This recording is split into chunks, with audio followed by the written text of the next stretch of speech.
For your viewing pleasure, this broadcast of the Municipal Council meeting of Alpena is made possible by the funding provided by the City of Alpena. Thank you for your generosity.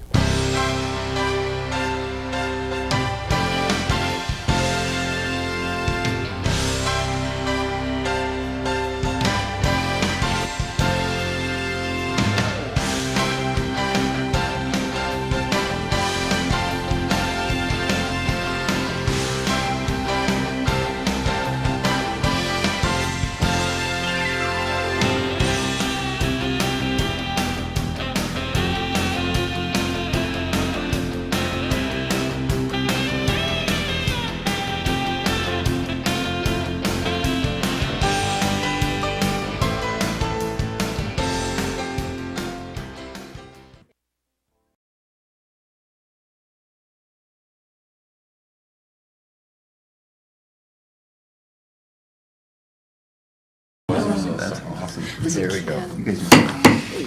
Good evening. Welcome to Alpena City Council meeting, June 20th, 2016. Call to order, please. Johnson? Here. Nielsen? Here. Nowak? Here. Sexton? Here. Walagora? Here. Please rise for the pledge. Pledge allegiance to the flag of the United States of America and to the republic for which it stands, one nation, under God, indivisible, with liberty and justice for all. Start something new here, Karen. What's that? Karen, check off. Trying to get a head start. I know. Sorry about that. Any modifications to the agenda this evening? Nothing.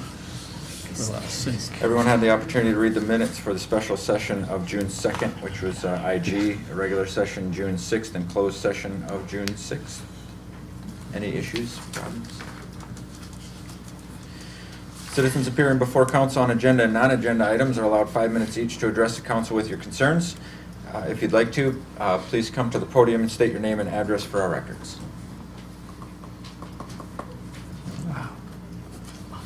Doesn't have no. The consent agenda this evening is A, bills to be allowed in the amount of $614,732.33. B is an All Saints Parish 5K Color Run, which is a new event on August 6, 2016. Excuse me. C is, pardon me, the Fresh Palate request for a noise variance and the alley closure on July 4th, August 13th, September 10th and 24th, and October 29th from 10 p.m. to 12 a.m. And D, Joe's Bar request for a noise variance from 10 p.m. to 1:30 a.m. on July 31st, 2016 for outdoor music. I move we approve the consent agenda. Second. Who won? I don't know, that's a tie goes to the winner. Nielsen? Yes. Nowak? Yes. Sexton? Yes. Walagora? Aye. Johnson? Yes. Thank you. No presentations, announcements, proclamations, or public hearings, so we're down to 11, which is report of officers. A is the first reading of ordinance number 16-435, an ordinance amending the zoning ordinance number 148, lots 7, 8, 9, and 10, block 24 of the city of Alpena. I have not practiced, but I'll try to try not to make a mistake. Be it ordained by the Municipal Council of the City of Alpena, State of Michigan as follows. 1, the zoning ordinance of the City of Alpena, being ordinance number 148, establishing zoning districts, scheduled regulations, and zoning map, is hereby amended and revised in the following manner. The zoning classification of the following described parcel is hereby changed from RT2, Family Residential, to CCD, Commercial Corridor District. It includes lots 7, 8, 9, and 10 of Block 24 of the village, now City of Alpena, and is commonly known as 825 Lockwood Street, which is being purchased by Thunder Bay Chrysler Jeep Dodge from St. Anne's Catholic Church. And the provisions of this ordinance shall take effect 10 days after being adopted by the municipal council and duly published.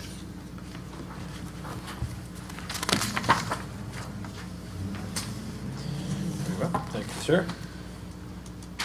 B is the first reading of ordinance number 16-436, an ordinance amending zoning ordinance number 148, lot 7, block 17 of the city of Alpena.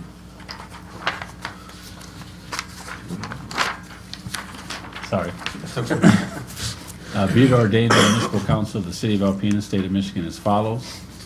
The zoning ordinance of the City of Alpena, being ordinance number 148, establishing zoning districts, schedule of regulations, and zoning map, is hereby amended and revised in the following manner. The zoning classification of the following described parcel is hereby changed from RT, two-family residential, to P1, vehicular parking district. It is the northeasterly 50 feet of the southwesterly 70 feet of Lot 7, Block 17 of the village, now City of Alpena, and is a portion of the commonly known address of 112 South 8th Avenue, owned by Greg Berg. And, I'm sorry, the provisions of the ordinance shall take effect 10 days after being duly adopted by the municipal council and, excuse me, let me rephrase. The provisions of this ordinance shall take effect 10 days after being adopted by the municipal council and duly published. Very good. Thank you, Bill. So we will see those both again in second reading next meeting. Next meeting, yeah. Then you'll vote. Next up are bids, website development software.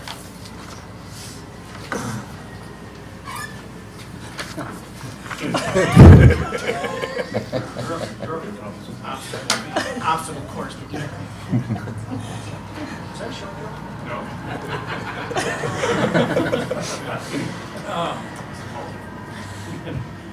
Currently, the city's website is managed by the engineering office clerk using the only licensed website software that the city owns. Ideally, and actually in the past, we managed the website spread throughout the departments. The different departments could publish to their own site, but that was starting to get costly, and due to training and license purchases, it was getting costly. With the antiquated process by which it's done, and it's kind of difficult to maintain that standard look if you're having other people, manage different things in it and things like that. We had no availability or no ability to lock it down in any manner. It was just kind of a free-flowing thing. With that, we kind of investigated some other options. Through the use of a content management system, the design can be locked in place, and many different users with varying privileges can securely log in with any browser from any location to update, make changes, or upload files. The CMS would be provided by a third party who would redesign the site, provide site storage, backup, and handle all of the web traffic. This is all currently done in-house. It is not done in any professional way at all. We do what we need to do to keep the web page running. In the past, we had Jeanette, who was with the county. She is responsible for the latest redesign and kind of showing us the ropes on how to do it. But she's gone from the county now, or she is leaving the county. She's still employed now for some remote work, but she will be leaving, and we're kind of the website's kind of looking stale. We want to do an update, and I think this is the time to maybe make this change to this content management system. So on March 21st, 2016, the IT department received an open bids for a new website management solution. 9 proposals were received with the following costs. And the costs are listed there on the table. Huge range, just kind of ridiculous, I thought, on some of them were really, really high. But fortunately, the top 2, or the bottom 2, for as far as bids were concerned, were some that I had already spoken with. Specifications listed many requirements and options that the website software should offer for easy maintenance. While most of all the 9 proposals offered solutions that fit our needs, 2 proposals stood out. First, because of their price, but also due to the options they offered at those particular prices. I've spoken with both Revise and Civic Plus many times over the past 2 years leading up to this project. Obtaining budgetary numbers from them and participating in demos and reviewing their clients' websites. Both vendors offer the type of CMS that we like to operate. Each vendor has professional web designers and graphic artists that will assist us in bringing the website up to date with the latest look and feel while making it easy to manage. Initial and future training is included in the yearly pricing as well, and a site redesign every 3 to 5 years, depending on who we would go with. While Civic Plus is a whole solution that includes many additional options, some bill pay and HR features that we actually already have using other software. Revise is actually a base solution with the ability to build onto it, kind of modular. We build onto it into the future by adding modules, and in consideration of this difference, combined with the initial and yearly cost, I feel that Revise is the most cost-effective solution for the city, and this is especially evident when looking at the 5-year future cost 5 years down the road, we're paying about $15,500 for a total redesign and support for the system, whereas with Civic Plus, we're about $47,000. So I've gotten many calls from Revise. I've seen many of their websites. They look like a great company. I'm very happy with what I think they can do for us. It's my recommendation as IT coordinator to award the website redesign and CMS solution to Revise Software Systems in the amount of $3,900 per year for the first 3 years and $1,900 per year thereafter. Their initial contract will be for 3 years and extended upon review following the initial design.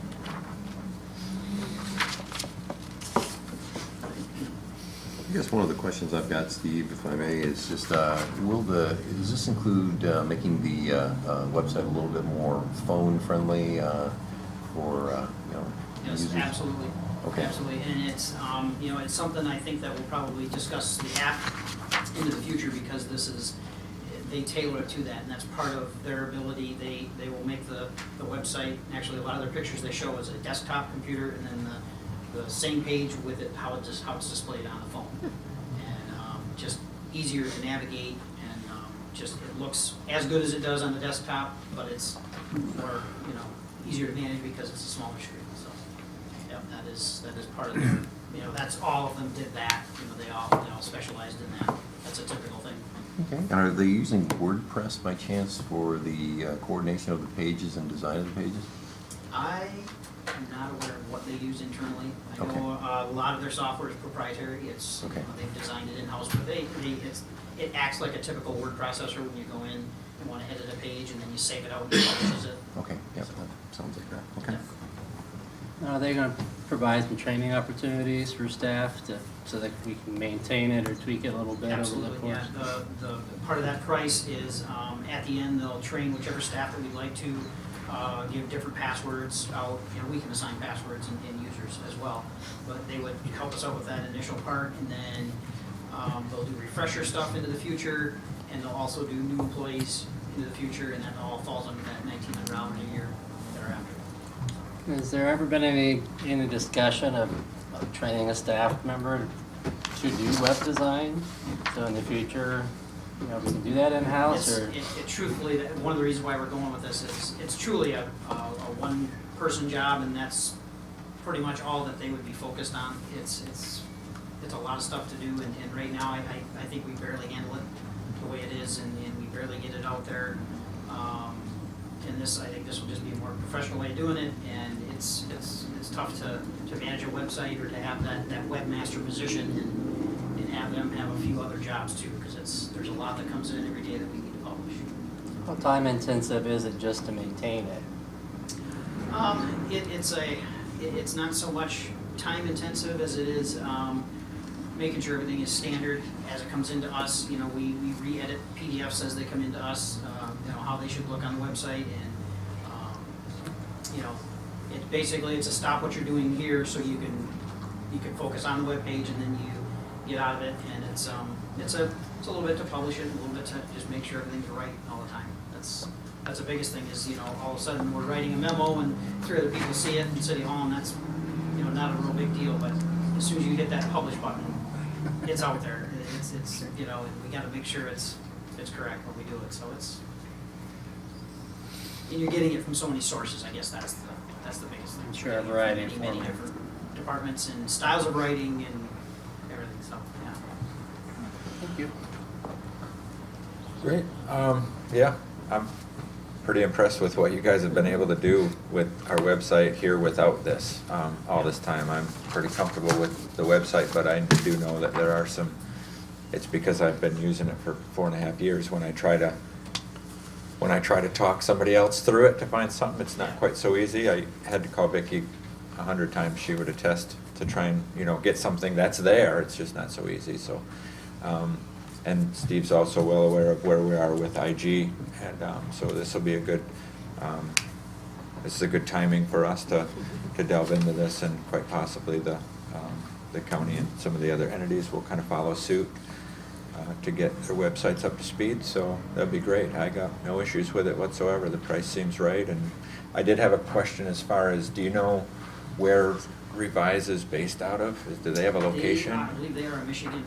Oh, they're Michigan? Michigan-based. Actually, emailed me today. They said, hey, I see we're on the agenda. They read the memo. Oh. Well, do you need anybody there? That was at 3:30 today. Well, Great. I don't need anybody there. Just the fact that you emailed me and asked me at 3:30 in the afternoon if so you could have somebody here. But I mean, they're throughout the U.S. But one of their big things is in their, I think it was in their proposal that it's Michigan-based, and they subtracted, I think, $5,500 off the total process. All right. Nice, good legwork for you. Yeah. Appreciate it. Of course, in a few years, we'll know whether it was, worth it. I think it is. I think it will be already, and I haven't even delved into it. I'm trying to drag it out to 20 after, and it's not working. I can't get us there. I got nothing Yeah, else. Linda's memo too. That's a good language for you.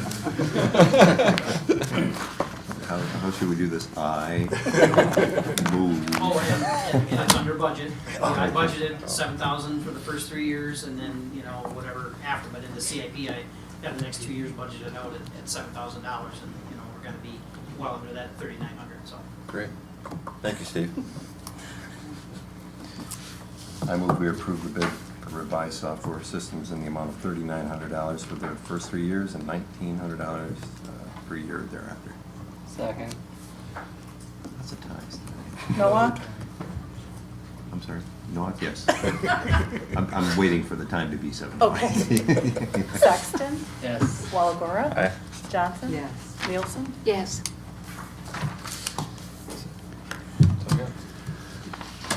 If we don't adjourn. I move we adjourn. Second. You are watching All About Alpena.